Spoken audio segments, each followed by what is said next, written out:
Then you get into stage 2, which is stage of dysfunction. What it does? So again, the stage 2 varies from 35 to 70 years. So when you have repeated stages of dysfunction going on, I mean each time that disc is getting the tear and the patient is not taking care, or each time the facet is undergoing an inflammation, episode of synovitis, episode of effusion, the capsule is getting stretched, no?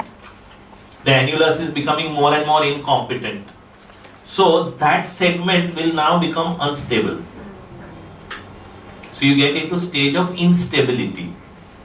And you may get pain where the patient says, वैसे कुछ नहीं होता है. Only when I do certain activities I get pain. When I'm straight again I'm fine. So there is a stage of instability, during which also you can develop a disc prolapse, during which also you can develop a joint effusion of the facet, and thereby also get compromise on the leg nerves or the arm nerves, depending on where we are talking, cervical or lumbar. The dorsal disc prolapses are also there, though very rare, because it's a stable segment, surrounded by ribs, so it's very stable. So that's why disc prolapse in the dorsal spine is relatively rare. So again, internal disruption of the disc, meaning what? This disc, which is gel-like and very shock absorbent, now starts getting desiccated. And on the MRI axial cut, you will find this kind of desiccation. So that ability to absorb the shock at the disc level has reduced on that segment. And that is why the surrounding muscles have to take over that function. And that is why physio exercises becomes an important part of rehab.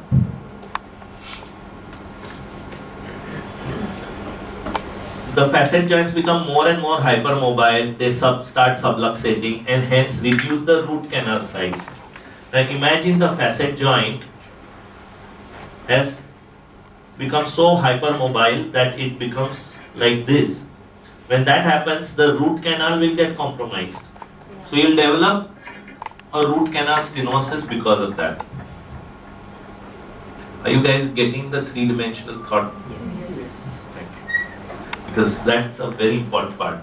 I don't know if this is slightly thicker and it shows you more. The facet joint here and the root here. Now imagine the facet joint is thickened and subluxating, so it will compromise the nerve root, no? Yeah?